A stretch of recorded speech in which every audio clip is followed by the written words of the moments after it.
ज्यांच्याकडे 20-20, 25-25 एकर जमिनी होत्या त्यांच्या मुली आता नाशिक मधल्या 5व्या-6व्या मजल्यावर 1000 स्क्वेअर फुटाच्या फ्लॅटमध्ये आहे. त्या फ्लॅटला अंगण नाही, झाड नाही, काहीच नाही. आणि आमच्या वावरात कामाला जे मजूर होते, ज्यांच्याकडे एकही गुंठा जमीन नव्हतं, त्या मुली आता आमच्या 25 एकराच्या मालकीने. बरोबर?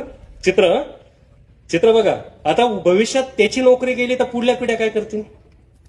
प्रश्न आहे की मी नोकरदारांच्या विरोधात नाही, मी शहराच्या विरोधात नाही, पण मी तुम्हाला वास्तवता सांगतोय की पुढे काळात काय होणार आहे. आणि म्हणून पोरीनं तुमच्यासाठी एक कविता लिहिली. ती कविता फार महत्वाची आहे. 2 BHK 3 BHK फ्लॅटला तू ताजमहाल म्हणून फसू नको. 2 BHK 3 BHK फ्लॅटला तू ताजमहाल म्हणून फसू नको. 10-5 गुंठ्याचं अंगण आहे तुझ्या बापाच्या घराला, तू खुराड्यात जाऊन बसू नको.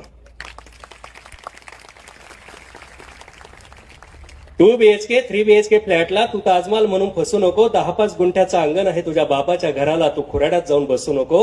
मोबाईलवरच्या अॅनिमेटेड पावसात कधीच कोणी भिजत नाही. शहरामधल्या 5व्या मजल्यावर कुठलंच सुख रुजत नाही. मोबाईलवरच्या अॅनिमेटेड पावसात कधीच कोणी भिजत नाही. शहरामधल्या 5व्या मजल्यावर कुठलंच सुख रुजत नाही. भिजायचं असेल, रुजायचं असेल तर हवी असते माती, आणि वरून खऱ्याखुऱ्या पावसाची सर. आयुष्य करायचं असेल हिरवगार तर पोरी शेतकरी पोराशी लग्न कर. नोकरी काय करते? नोकर असतो. नोकरी काय करते? नोकर असतो. ऑफिसमध्ये साहेबांपुढे खाली मान घालून बसतो. नोकरी काय करते? नोकर असतो. ऑफिसमध्ये साहेबांपुढे खाली मान घालून बसतो.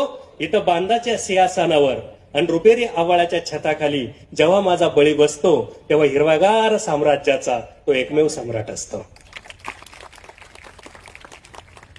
त्याला पेन्शनचं कधीच नसतं टेन्शन.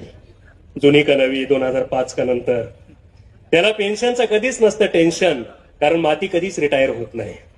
त्याला पेन्शनचं कधीच नसतं टेन्शन, कारण माती कधीच रिटायर होत नाही. पायलीभर पेरले दाणे तर पोटापुरतं पिकून देते काळी आई. म्हणून तुला आणि तुझ्या पुढल्या पिढ्यांना उपाशी राहायचं नसेल तर पोरी शेतकरी पोराशी लग्न कर. पोरी शेतकरी पोराशी लग्न कर.